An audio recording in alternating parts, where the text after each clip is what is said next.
Hi everyone, welcome back to Digital Partners. In today's video, we are going to show you how to update the Google Play Store on your Android phone. If this video is helpful, let us know in the comments, leave a like, and subscribe to our channel for more tutorials. Let's get started.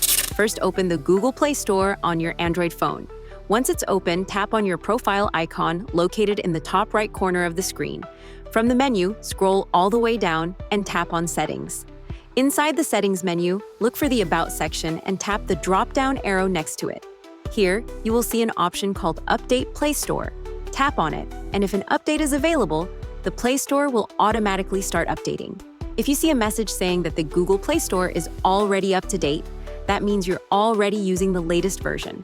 Once that's done, you can simply close the Play Store, and that's it. Now you know how to update the Google Play Store on your Android phone.